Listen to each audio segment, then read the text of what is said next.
Welcome to study any time.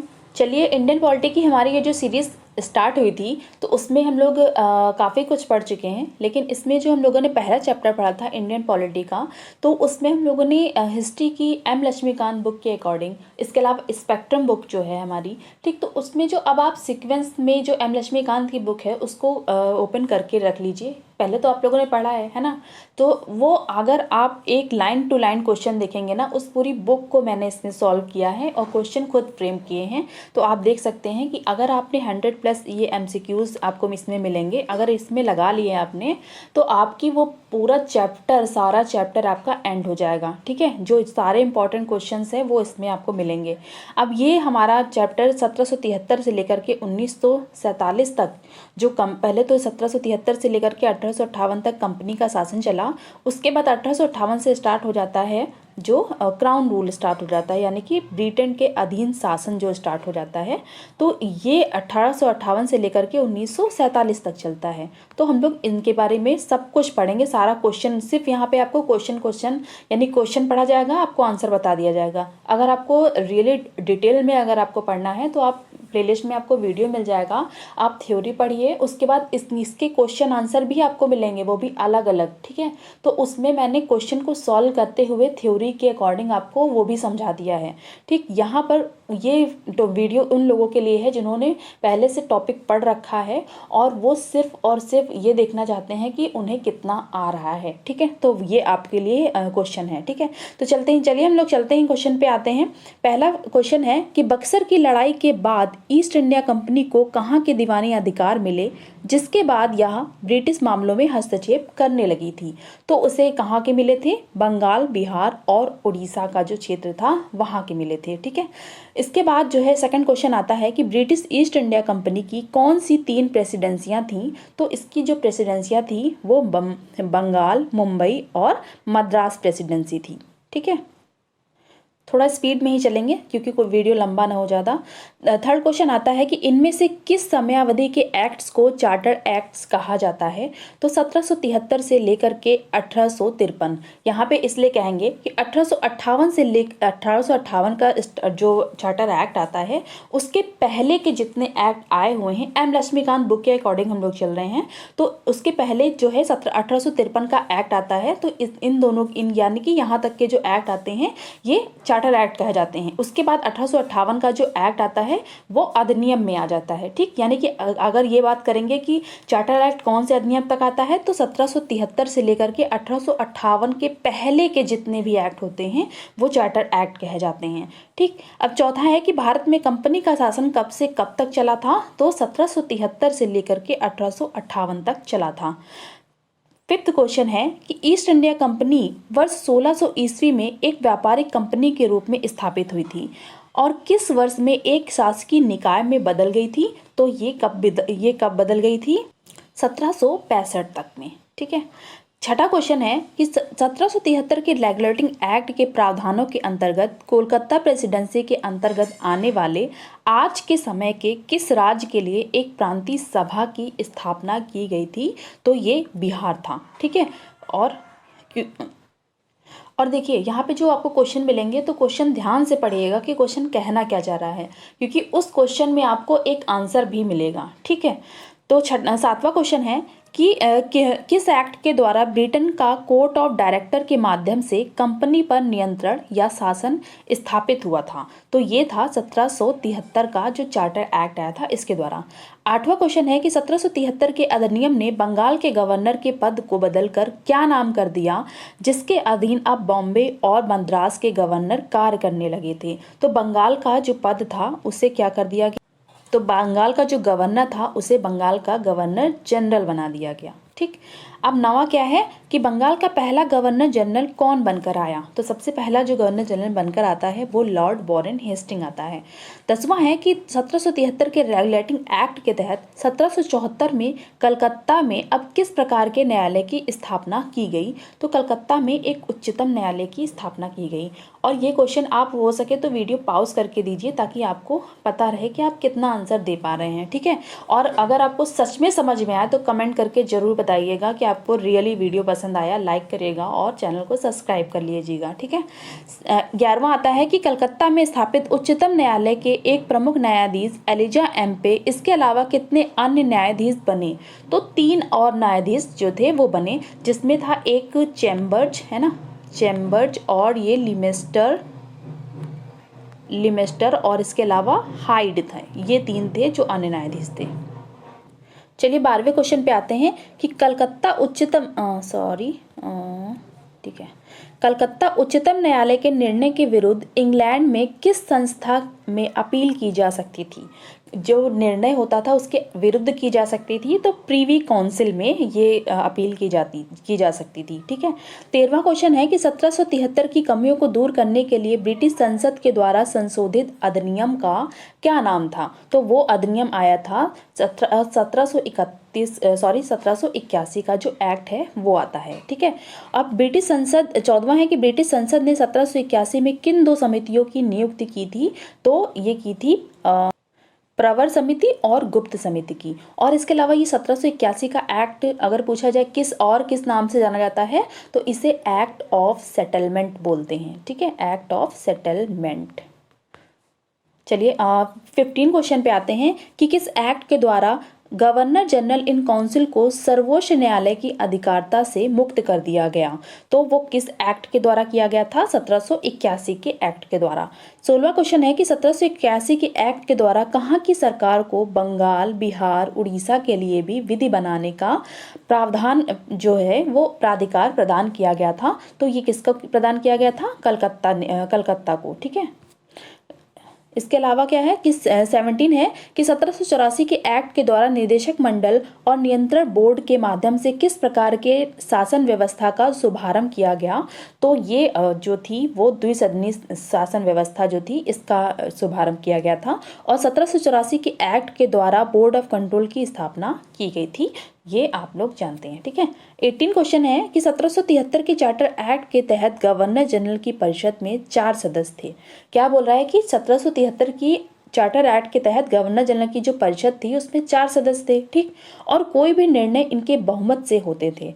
इस परिषद के सदस्यों की संख्या किस एक्ट के तहत 4 से घटा करके 3 कर दी गई थी? तो वो जो एक्ट आता है वो 1784 का एक्ट आता है इसके द्वारा, ठीक है। 19 क्वेश्चन है कि 1786 के चार्टर एक्ट के तहत किस गवर्नर जनरल को गवर्नर जनरल और कमांडर इन चीफ दोनों की शक्ति प्रदान की गई थी? तो वो किसे की जाती है? ये होते हैं लॉर्ड कॉर्नवालिस, इनको दी जाती है, ठीक है। 20वां क्वेश्चन है कि 1793 के एक्ट के द्वारा नियंत्रण बोर्ड के सदस्यों तथा कर्मचारियों के वेतन को किस राजस्व में से देने की व्यवस्था की जाती है? तो ये की जाती है भारतीय राजस्व में से, ठीक है। 21वां क्वेश्चन है कि किस चार्टर अधिनियम के द्वारा अंग्रेज व्यापारियों ने भारतीय व्यापार में हिस्सेदारी की मांग की थी? तो ये होता है 1813 के चार्टर एक्ट के द्वारा, ठीक। 22वां क्वेश्चन है कि किस एक्ट के तहत कंपनी के चाय और चीनी के साथ व्यापार करने के अतिरिक्त भारत के साथ व्यापार करने के एकाधिकार को समाप्त कर दिया जाता है? तो वो होता है 1813 का जो चार्टर एक्ट आता है इसके द्वारा, ठीक। 23वां है कि 1813 के चार्टर एक्ट के द्वारा भारत में शिक्षा पर कंपनी को कितने लाख रुपए वार्षिक खर्च करने का प्रावधान किया गया था? तो वो किसके द्वारा, कंपनी के द्वारा खर्च कर, यानी कंपनी जो है वो वार्षिक खर्च देगी शिक्षा के लिए, तो वो इसका आंसर होगा पोर्ट, है ना। इसने भारतीयों की शिक्षा पर कंपनी के द्वारा वित्तीय प्रावधान 1 लाख रुपए वार्षिक तय किया गया था कि वो देगी, ठीक है। 24वां क्वेश्चन है कि किस एक्ट के द्वारा ईस्ट इंडिया कंपनी ने चीन और सुदूर पूर्व के अन्य हिस्सों के साथ व्यापार पर अपना एकाधिकार खो दिया था? 1833 के चार्टर एक्ट के द्वारा। 25वां क्वेश्चन है कि 1833 के चार्टर एक्ट के द्वारा बंगाल के गवर्नर जनरल को कौन सा नया पदनाम दिया गया था? तो वो कहलाए थे भारत के गवर्नर जनरल, ठीक है। 26वां क्वेश्चन है कि किस चार्टर अधिनियम के द्वारा लॉर्ड विलियम बेंटिंक भारत के गवर्नर जनरल बनकर आए, या किस एक्ट को भारत के केंद्रीकरण में निर्णायक एक्ट माना जाता है?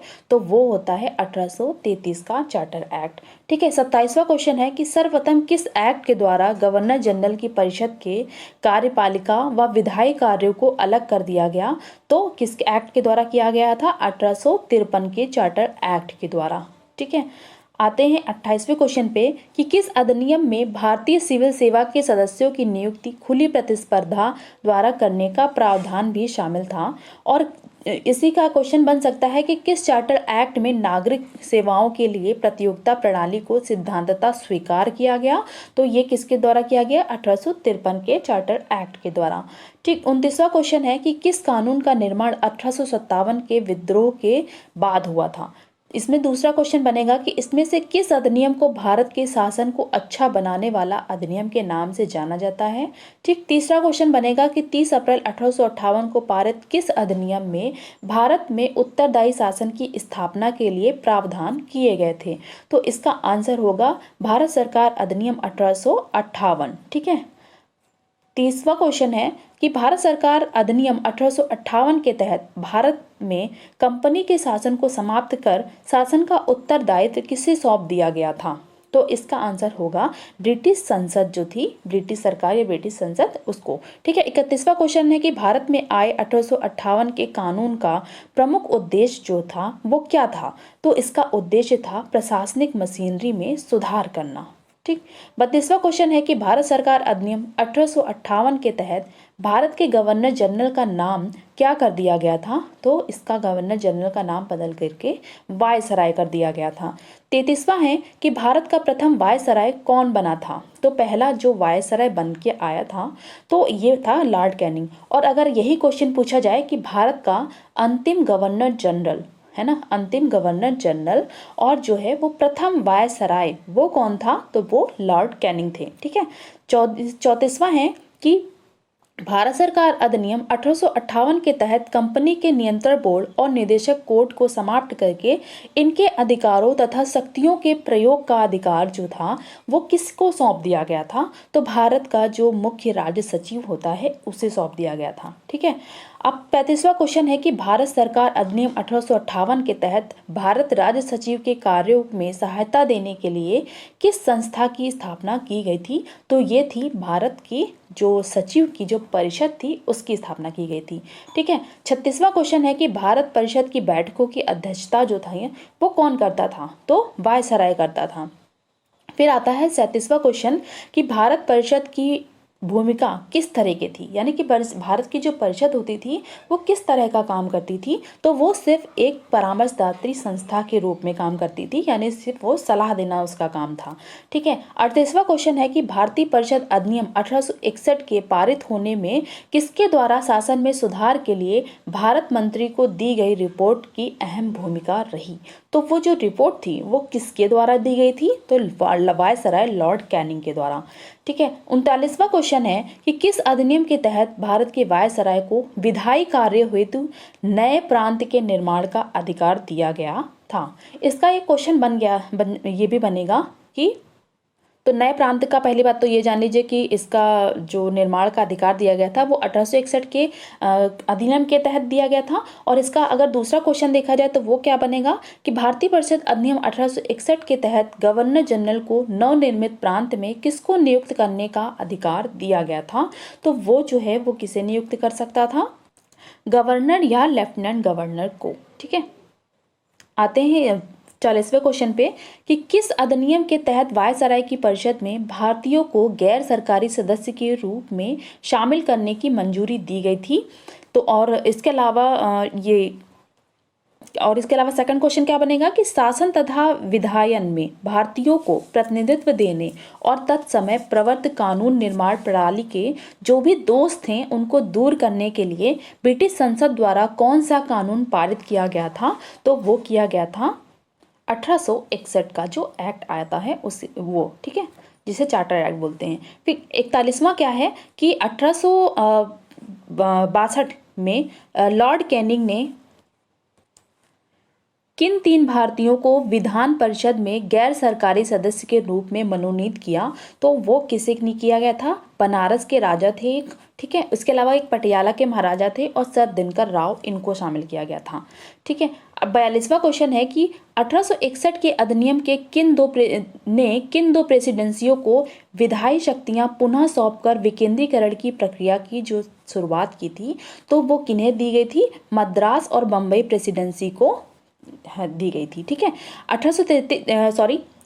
43वां है कि 1861 के एक्ट के तहत किन स्थानों में क्रमशः 1862, 1866 और 1897 में विधान परिषदों का गठन हुआ? यानी क्रमशः का मतलब ये होता है कि 1861 में जो बना था, इसका आंसर पहली बात तो ये होगा, ठीक है, पहला कि बंगाल और उत्तर पश्चिम सीमा प्रांत और पंजाब, यानी कि 1862 में इसमें, ठीक है, बंगाल में, और 1866 में उत्तर पश्चिम सीमा प्रांत में, और 1897 में पंजाब में विधान परिषदों का गठन हुआ था, ठीक है। तो क्रमशः जब पूछा जाता है तो वो सीक्वेंस आ जाता है, ठीक।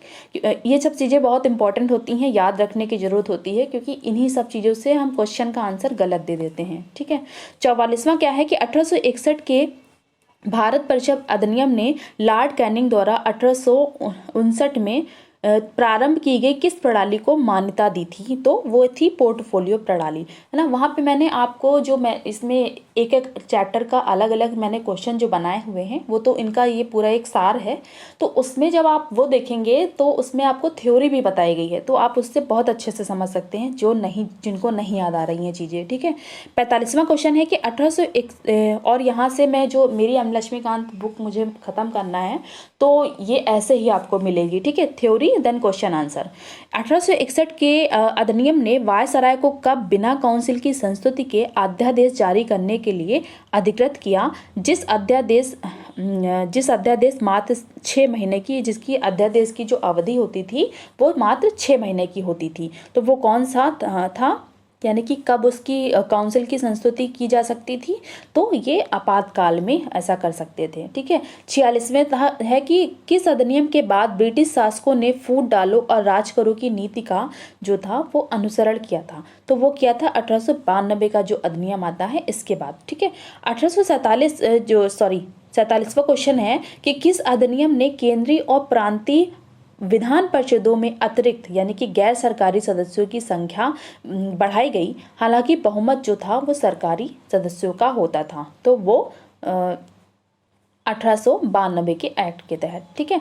48वां क्वेश्चन है कि 1892 के अधिनियम के तहत विधान परिषदों के कार्यों में वृद्धि करते हुए किन महत्वपूर्ण कार्यों को शामिल किया गया? तो वो था बजट पर बहस करना और कार्यपालिका से प्रश्न पूछने का अधिकार, ठीक है। 49वां क्वेश्चन है कि 1892 के अधिनियम के तहत केंद्रीय विधान परिषद और बंगाल चैम्बर्स ऑफ कॉमर्स में गैर सरकारी सदस्यों के नामांकन के लिए किसको शक्तियां प्रदान की गई? ठीक। दूसरा क्वेश्चन क्या है कि क्या बनेगा कि 1892 के अधिनियम के तहत प्रांतीय विधान परिषदों में जिला परिषद, न्यायपालिका, विश्वविद्यालय, व्यापार संघ, जमींदारों, चैम्बर्स ऑफ कॉमर्स की सिफारिशों पर गैर सरकारी सदस्यों को नियुक्त करने की शक्ति जो थी वो किसे प्रदान की गई थी? यहाँ पे मैंने डिटेल में इसलिए लिखा है सारी चीज़ें क्योंकि मुझे एम लक्ष्मीकांत बुक को ख़त्म करना है ना, मुझे वो बुक्स सारी ख़त्म करनी है, इसलिए मैंने इनको डिटेल में रखा है, क्योंकि ये बुक्स ख़त्म करने के लिए क्वेश्चन है, ना कि आपको क्वेश्चन कराए जा रहे हैं। ठीक, तो ये 49वां ये क्या है? ये है वायसराय। ठीक, अब आते हैं 50वें क्वेश्चन पे कि मार्ले और मिंटो की सिफारिश के आधार पर ब्रिटिश संसद द्वारा 1909 में कौन सा कानून पारित किया गया? ठीक, इसका सेकंड क्वेश्चन बन सकता है कि किस अधिनियम को मार्ले मिंटो सुधार के नाम से जाना जाता है।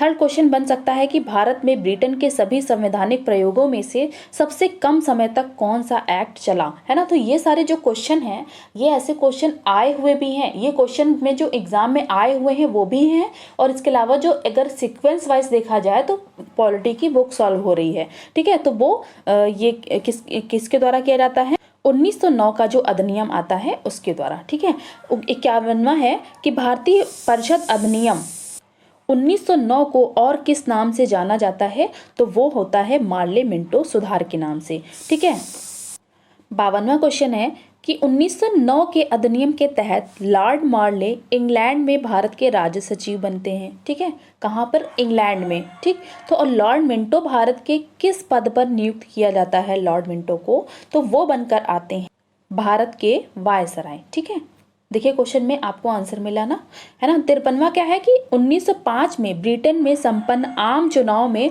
उदारवादी सरकार के गठन के बाद किसे भारत मंत्री नियुक्त किया गया था? तो ये किसे किया गया था? लॉर्ड मार्ले को। ठीक है, 54वां क्वेश्चन है कि 1909 के अधिनियम ने केंद्रीय परिषद में सरकारी बहुमत को बनाए रखा, लेकिन प्रांतीय परिषदों में किन सदस्यों के बहुमत की अनुमति थी? तो ये थी गैर सरकारी सदस्यों के बहुमत की। ठीक है, अब एक चीज और, यहाँ पे वीडियो थोड़ा सा लंबा जरूर हो रहा है, लेकिन इन्फॉर्मेशन आपको खुद समझ में आ रहा होगा कि ये जो क्वेश्चन है आपके लिए कितने इंपॉर्टेंट हैं। बहुत से लोग क्या करते हैं कि वीडियो को बीच में छोड़कर चले जाते हैं, और जो आपके लिए जो इम्पोर्टेंट है, अगर आप सीरियसली पढ़ाई करते हैं तो आपके लिए ये इम्पोर्टेंट रखना चाहिए कि आपको कितना ज़्यादा डेटा मिल सकता है, ना कि ये कि वीडियो लंबा कितना हो रहा है ना। तो चलिए चलते हैं। 55वां क्या है कि 1909 के अधिनियम ने कहाँ की विधान परिषदों के आकार में काफ़ी वृद्धि की थी? तो केंद्रीय और प्रांतीय विधान परिषदों के आकार में की गई थी। 56वां है कि 1909 के अधिनियम के द्वारा केंद्रीय और प्रांतीय विधान परिषदों के आकार में वृद्धि की गई, जिसमें प्रांत की विधान परिषदों में इनकी संख्या तो एक समान नहीं थी। ठीक है, प्रांत की जो थी उसमें एक समान नहीं थी, लेकिन जो केंद्रीय परिषदों में इनकी संख्या जो है वो कितनी बढ़ा दी गई? तो पहले 16 थी, उसे बढ़ा करके 60 कर दिया गया। ठीक है, अब क्या है कि 57वां क्वेश्चन है कि किस अधिनियम के अंतर्गत पहली बार किसी भारतीय को वायसराय और गवर्नर की कार्य परिषद के साथ एसोसिएशन बनाने का प्रावधान किया गया था? तो किस अधिनियम के अंतर्गत किया गया था? 1909 के अधिनियम के तहत। ठीक है, 58वां क्वेश्चन है कि इनमें से कौन सा वायसराय गवर्नर की कार्य परिषद के प्रथम भारतीय सदस्य बने? कौन वायसराय जो थे वो गवर्नर की कार्य परिषद के प्रथम भारतीय सदस्य बने और उन्हें विधि सदस्य बनाया गया? तो ये कौन बने थे? सत्येंद्र प्रसाद सिन्हा। ठीक है, प्रसाद सिन्हा। ठीक, 59 है ना कि 1909 के अधिनियम के तहत 1909 के अधिनियम ने पृथक निर्वाचन के आधार पर किसके लिए सांप्रदायिक प्रतिनिधित्व का प्रावधान किया? तो ये किसके द्वारा किया गया, किसके लिए किया गया था? तो मुस्लिमों के लिए किया गया था 1909 के अधिनियम के द्वारा। 60वां क्वेश्चन है कि निम्नलिखित में से किसे सांप्रदायिक निर्वाचन के जनक के रूप में जाना जाता है? तो वो बने थे लॉर्ड मिंटो। अगर पीछे से शोर आ रहा हो तो उसके लिए सॉरी। ठीक है, 61 है कि भारत सरकार अधिनियम 1909 के किस प्रावधान ने राष्ट्रवादियों के स्वतंत्रता आंदोलन को और अधिक उग्र करने के लिए प्रेरित किया? है ना, भारत सरकार अधिनियम जो 1909 का आता है तो उसने किस प्रावधान, कौन सा ऐसा प्रावधान था जिसने राष्ट्रवादियों के स्वतंत्रता आंदोलन को और बढ़ा दिया? तो वो होता है संप्रदाय के आधार पर जब निर्वाचन को कहा गया, तो इसके बाद ये स्वतंत्रता आंदोलन को और तीव्र होकर दिया गया। ठीक है, मतलब इससे लोगों में उग्रवादी प्रवृत्ति आई। ठीक, अब यहाँ पे क्या है कि 62वां है कि लॉर्ड हार्डिंग ने किस वर्ष बंगाल का विभाजन रद्द कर दिया? तो ये कब किया गया था? और इसके अलावा कि अगर दूसरा क्वेश्चन पूछा जाए कि किस वर्ष भारत की राजधानी को कलकत्ता से दिल्ली स्थानांतरित कर दिया गया? तो ये किया गया था 1911 में। ठीक, 63वां क्वेश्चन है कि मॉन्टेग्यू चेम्सफोर्ड रिपोर्ट के आधार पर ब्रिटिश संसद द्वारा कौन सा अधिनियम पारित किया गया था? ठीक, सेकंड क्वेश्चन है कि भारत सरकार अधिनियम 1919 को अन्य किस नाम से जाना जाता है? ठीक, पहले क्वेश्चन का आंसर है कि किसके द्वारा किया गया था? तो 1919 के अधिनियम के द्वारा। और किस अधिनियम के नाम से जाना जाता है ये अधिनियम? तो भारत सरकार अधिनियम 1919। ठीक है, तो 64वां क्वेश्चन है कि ब्रिटिश सरकार ने पहली बार कब यह घोषित किया कि उसका उद्देश्य भारत में क्रमिक रूप से उत्तरदायी सरकार की स्थापना करना है? तो ये कब घोषित किया गया था? 20 जुलाई 1917 को। ठीक, 65वां है कि 1919 में भारत शासन अधिनियम बनाया गया, जो लागू कब हुआ था? बन तो गया था 1919 में। ठीक है, तो ये लागू जब हुआ था तो ये लागू हुआ था 1921 में। ठीक है, 66वां क्वेश्चन है कि द्वैत शासन का जनक किसे माना जाता है। तो द्वैत शासन के जो जनक बने थे वो थे लॉर्ड लियोनेल कार्टिस। ठीक है। 67 है कि 1919 में जब मॉन्टेग्यू चेम्सफोर्ड अधिनियम पास हुआ था तब इंग्लैंड का जो प्रधानमंत्री होता है वो कौन बनता है, तो लॉर्ड जॉर्ज बनते हैं। ठीक है। 68 है कि मॉन्टेग्यू चेम्सफोर्ड प्रस्ताव किससे संबंधित थे, तो ये एक तरह से संवैधानिक सुधार थे। ठीक। 69 क्वेश्चन है कि भारत सरकार अधिनियम 1919 ने निम्नलिखित में से किसको स्पष्ट रूप से परिभाषित किया था, तो ये किया था केंद्रीय एवं प्रांतीय सरकारों की अधिकारिता को। ठीक है। 70 है कि भारत सरकार अधिनियम 1919 ने प्रशासन के विषयों को कितने भागों में बांटा जिससे राज्यों पर केंद्रीय नियंत्रण कम किया जा सका, लेकिन सरकार का यह ढांचा केंद्रीय और एकात्मक ही बना रहा। तो इसका आंसर होगा, पहली बात तो जो कितने भागों में बांटा गया था, तो 2 भागों में बांटा गया था, और इसका जो ढांचा केंद्रीय और एकात्मक बना रहा। तो ये क्या था, ये जो 2 विषय बांटे गए थे इसमें हस्तांतरित विषय और आरक्षित विषय थे। ठीक है। 71वां है कि 1919 के इंडियन काउंसिल एक्ट के तहत प्रांतीय विषयों को किन 2 भागों में विभक्त किया गया था, तो जो प्रांत के विषय थे वो यहाँ पे हस्तांतरित और आरक्षित विषय में बांटे गए थे। ठीक है। 72वां क्वेश्चन है कि सॉरी, यहाँ पे एक जो 70वां क्वेश्चन था उसको जरा सा देख लीजिए, उसको मैंने थोड़ा सा गड़बड़ कर दिया है ना। भारत सरकार अधिनियम 1919 ने प्रशासन के विषयों को कितने भागों में बांटा था जिससे राज्यों पर केंद्रीय नियंत्रण कम किया जा सका, लेकिन सरकार का ढांचा केंद्रीय और एकात्मक ही बना था। तो ये केंद्र सूची और राज्य सूची में बांटा गया था। ठीक है। चलिए 72वें क्वेश्चन पे आते हैं। 72वां क्वेश्चन हमारा क्या है कि 1919 के भारत शासन अधिनियम के तहत भारतीय विधान परिषद के स्थान पर किस प्रकार के द्विसदनीय व्यवस्था का गठन किया गया था, तो 2 सदन की व्यवस्था की गई थी, राज्यसभा और लोकसभा की। ठीक है। अब आते हैं 73वां क्वेश्चन पे कि 1919 के एक्ट के तहत वायसराय की कार्यकारी परिषद के 6 सदस्यों में से कितने सदस्यों का भारतीय होना जो था वो आवश्यक था, तो कम से कम 3 सदस्य जो होते थे उनका भारतीय होना आवश्यक था।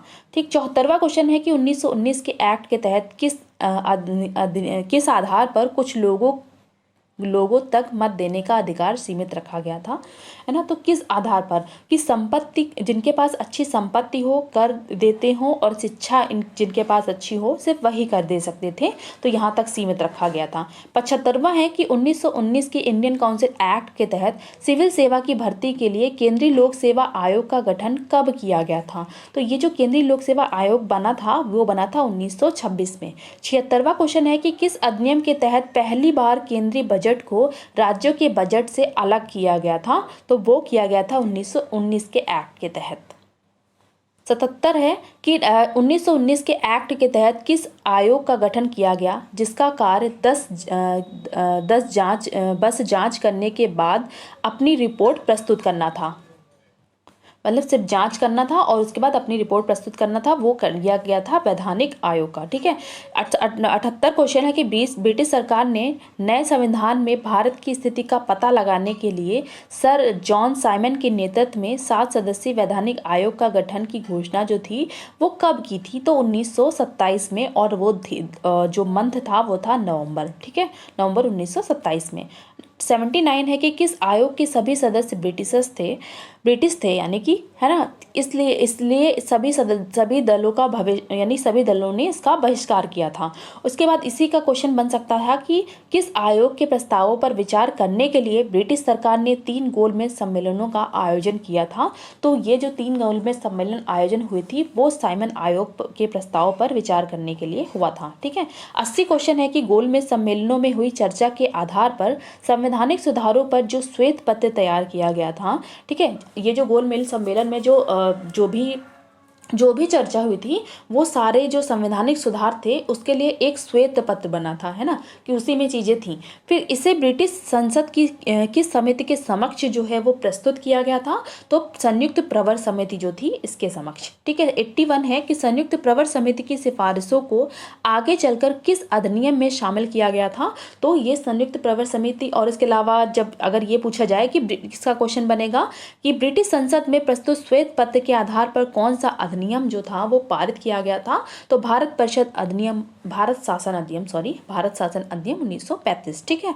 82 है कि ब्रिटिश प्रधानमंत्री जो थे वो रैमजे मैकडॉनल्ड थे, ठीक है, के द्वारा अल्पसंख्यकों को प्रतिनिधित्व देने की जो योजना प्रस्तुत की गई थी उसे किस नाम से जाना जाता है। ठीक। सेकंड क्वेश्चन बनेगा कि इनमें से किसके तहत दलितों के लिए भी अलग से निर्वाचन व्यवस्था का विचार किया गया। तो ये था कम्युनल अवार्ड या सांप्रदायिक अवार्ड जिसे बोलते हैं। ठीक है।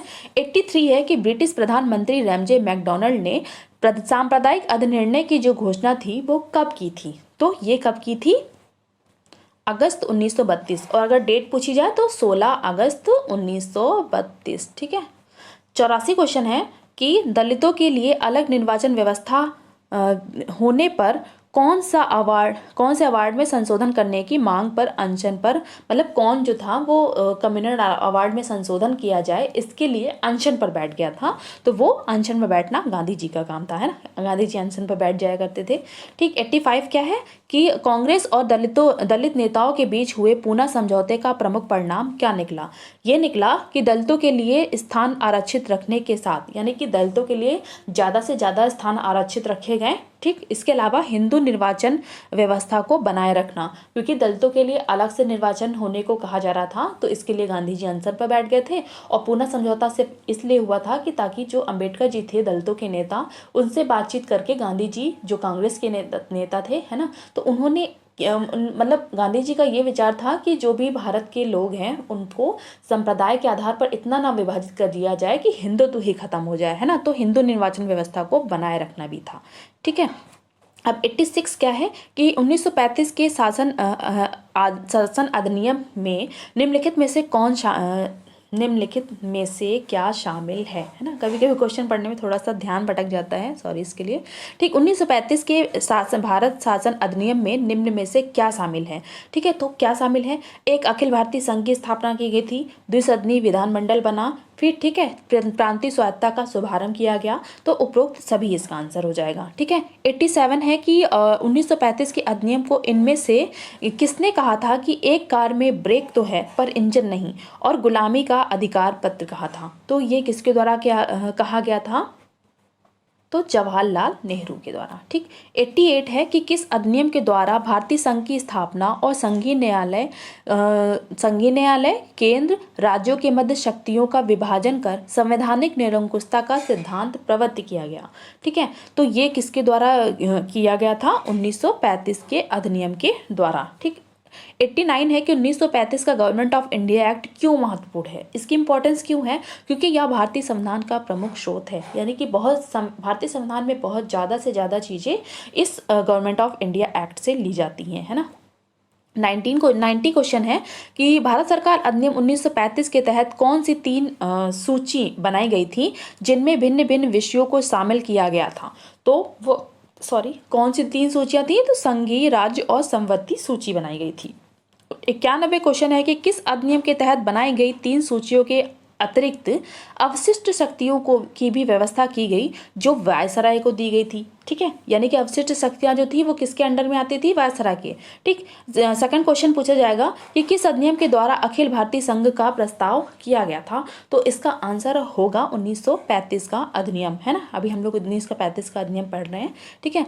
और सीरियसली आपसे मैं ये कहूँगी कि आप वो वीडियो जरूर देखिए जाके। अगर आप वाकई में सच में पढ़ना चाहते हैं तो आपको वो वीडियो देखना चाहिए। वो मेरा वीडियो है और मुझे उस पर व्यू बढ़ाना है इसलिए नहीं, मैंने बहुत उस पर एफर्ट किया है। अगर आपको लगे तो आप जरूर देखिएगा जा करके, आपको खुद ही लगेगा कि हाँ आपको उसमें समझ में आया है। ठीक है।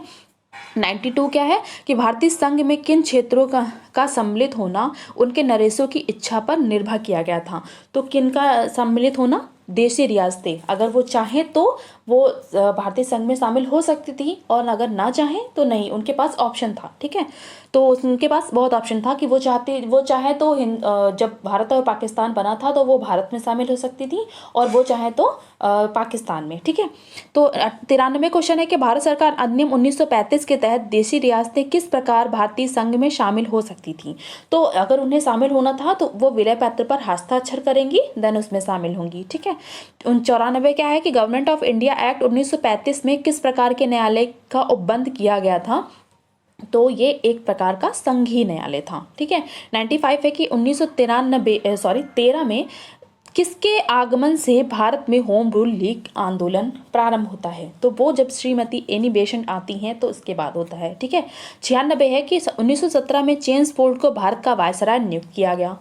वायसराय चेम्सफोर्ड के समय भारत मंत्री जो थे वो कौन थे, तो वो बने थे लॉर्ड मॉन्टेग्यू। ठीक। 97 है कि 1935 के अधिनियम के तहत 11 में से किन राज्यों में द्विसदनीय व्यवस्था प्रारंभ की गई थी, तो वो 6 राज्य थे, और वो 6 राज्य कौन से थे, तो बंगाल, ठीक है, बम्बई बोला जाता था उस समय, अभी तो मुंबई है। ठीक है। इसके अलावा मद्रास और बिहार, फिर देखिए उंगली से लिखना पड़ता है। ठीक है। संयुक्त जो प्रांत थे, और इसके अलावा असम, ये 6 राज्य थे जो जिनमें द्विसदनीय व्यवस्था प्रारंभ की गई थी। ठीक। 98 है कि 1935 के अधिनियम के तहत किसके लिए अलग से निर्वाचन व्यवस्था का विस्तार किया गया था, तो वो किया गया था महिला वर्ग के लिए। ठीक है। और ये मजदूर वर्ग के लिए और दलित वर्ग के लिए, फिर इनको कह देंगे सभी, है ना, यानी कि इन सभी के लिए किया गया था। 99 है कि 1935 के अधिनियम से मताधिकार का विस्तार हुआ। लगभग कितने प्रतिशत जनसंख्या को मत देने का अधिकार प्रदान किया गया था। जैसा कि अभी आप देख रहे थे कि क्या था कि उनके पास अच्छी संपत्ति हो, है ना, और वो टैक्स पे करते हों, और वो एजुकेटेड हों, तो ना वेल एजुकेटेड, उन वही केवल मत दे सकते थे। लेकिन अब इसमें थोड़ा सा और इम्प्रूवमेंट किया गया था, और इनकी मतलब ये सारी जो ऑब्जेक्शन थे वो हटाए गए थे, और लगभग 10% जनसंख्या थी जो मत देने का अधिकार रखने लगी थी। ठीक है। 100 क्वेश्चन है कि 100 है कि 1935 के अधिनियम के द्वारा देश की मुद्रा और साख पर नियंत्रण के लिए किस प्रकार के बैंक की स्थापना की गई थी, तो ये था वो भारतीय रिजर्व बैंक। 101 है कि 1935 के अधिनियम ने 2 या अधिक राज्यों के लिए किस प्रकार के आयोग की स्थापना की गई थी, तो ये एक आयोग था, संयुक्त सेवा आयोग था। ठीक है। 102 का क्वेश्चन है कि ब्रिटिश प्रधानमंत्री क्लेमेंट एटली ने कब घोषणा की कि 30 जून 1947 को भारत में ब्रिटिश शासन समाप्त हो जाएगा, तो इन्होंने घोषणा की थी 20 फरवरी 1947 को। 103 है क्वेश्चन कि ब्रिटिश सरकार कब यह घोषणा की थी कि 1946 में गठित संविधान सभा द्वारा बनाया गया संविधान उन क्षेत्रों में लागू नहीं होगा जो इसे स्वीकार नहीं करना चाहते हैं, है ना। तो ये कब घोषणा की गई थी, तो ये की गई थी 3 जून 1947 को।